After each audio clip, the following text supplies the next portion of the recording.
Donnie and Dolly. The team is supported by ableauctions.ca. Closing your business? We can help. It is Thursday, and all today's guests, including John Shannon, standing by, ready to talk about the big broadcasting news of the day. The Vancouver Giants. Giants just announced their home opener Friday, September 20th against Seattle at 7 p.m. It'll be here before you know it.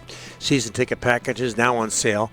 All ticket packages now include access to WHL Live, so you never miss a game, as well as the first two home playoff games, plus flexible payment plans available with no additional costs. For more info, email sales@vancouvergiants.com or call 604-4-GIANTS. As we're joined now, as we always are, usually are, on a Thursday by NHL Analyst, co-host of the Bob McCown podcast, John Shannon. Thanks for doing this, sir. How are you?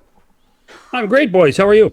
Very well. We just found out moments ago that our friend Rick Ball, play-by-play voice of the Calgary Flames, often does national games on Sportsnet, has taken a new job to be the play-by-play voice of the Chicago Blackhawks. Your reaction to that, and how prestigious of a gig is that? Well, I think it's a great move for Rick. I think it's a sad day for Canadian broadcasting.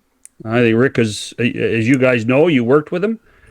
This guy is a composite pro. He's the best. And it's going to be a difficult time to fill his boots in Calgary on a regional basis.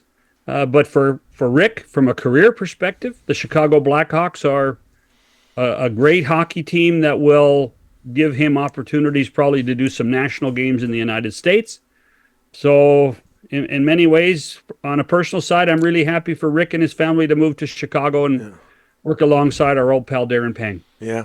And a life experience for Rick as well. He's still a young man. Hey, speaking of people we know and friends of the show, well, to me, he's still a young man anyway. Speaking of friends of the show and people we know, do you understand why Kevin Bieksa won a Canadian Screen Award as top sports analyst? Yeah, because he's outspoken and he has really created a quality connection with the viewers. You know, I think that whoever hired him for Rogers deserves some credit. And I think that what Kevin has done for Saturday night hockey, what he's done for Rogers during the playoffs, is only positive. And he deserves the credit for being a little different than anybody else. And you guys know him from his time in the dressing room, being able to carry that attitude and that persona that he carried in around Rogers Arena in the dressing room to the broadcast area, and I think that's important. Yeah, and that's not easy to do. And no, it's not. It's not. You have to, you have to really compartmentalize some of the stuff. And I'm sure there are times he'd love to swear. Mm-hmm. Yeah, for sure. But can't. Wouldn't we all? John, in case you didn't know, you were talking about who hired Kevin at Sportsnet. I don't know if you were watching our show earlier, but it was Rick Dollywall who hired Kevin at Sportsnet. Just so you know. You did? No, they're joking with me. I hired Rick Ball back in 2000. That's what he says. At 1040 when he was in Victoria. It took me 6 months to get him out of there. So not Kevin, but I did hire Rick Ball at 1040. Well, that's one on your list. I think you're 139 behind me. Who's your biggest hire, John? Who was your biggest hire? Well, there's this guy that does Saturday night hockey named Ron McLean. Ooh. And John Davidson. Oh, yeah. And Jim Hewson. Chris Cuthbert. There's a few guys. Show ends at noon, just so you know, John. Yeah. It was funny. When I wrote my book, and the editors took it out, I did a little addendum, the people I have worked with and hired, and I was up to about 210 and stopped. So wow. Very impressive. You know what's impressive as Rick Ball out of Victoria. It was one of my greatest. It's a highlight, John. It's a highlight. Well, another guy, a voice of the Kelowna Rockets. You know, another paid his dues. paid his dues in the Okanagan, and the Okanagan we all know is God's country. Yeah, so he was doing football in the Okanagan junior football as well. Luke Gazdic, John, you know what's going on. You know what happened with him in Vancouver, and you know he became pretty big story out here. And your thoughts on a national broadcaster ripping a fan base and a team the way that Luke did? Learning curve more than anything else. I was disappointed when I saw it. As you guys know, we all have to learn how to manage and reply to social media. Yep. Because it is now part of the job. I mean, some of the stuff we've all been called, boys. Yeah, it's not fun. I know. And I think that that's something that hopefully Luke will take and learn from, and hopefully that people at Rogers will address it with him and make him a better broadcaster for it. I'm not going to throw the baby out with the bathwater. I think Luke has done a very good job in the short term, learning the ins and outs of being a broadcaster, and hopefully he will learn from this as well. All right, Florida and Edmonton. I mean, the wait is, John. The 5 days off has been incredibly hard. I mean, you'd like to get it going right away, but here we are. We're getting closer. Your thoughts on the Stanley Cup Final? Who you taking? Who's your pick? Well, I'm not picking one team. Our friend Bob Cole would say it doesn't matter what I think, but you know what? Everybody asks the same question. I think if it's a short series, it goes to the Florida Panthers. I think if it's a long series, it goes to the Edmonton Oilers. So the answer is Florida in 5 or Edmonton in 7. And I think a lot has to do with the fact that if the Oilers can take and understand how physical and intimidating the Panthers can be early, then the Oilers have a chance. Because the Oilers still have, in my mind, the 2 best offensive players in the game. And if they can manage it and they can get some quality time out of Zach Hyman and Ryan Nugent-Hopkins, which they did against Dallas, you know, in many ways, all the things that we talked about with Dallas versus Edmonton, we're saying about Florida versus Edmonton. And the Panthers are just a little more physical than Dallas. And if the Oilers can manage the physical nature of the Florida Panthers, then the Oilers certainly have a good chance to win this series. John, with that series in mind, what would be better for the National Hockey League?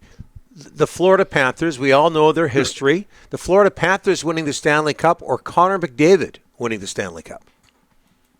I don't think winning the Stanley Cup matters.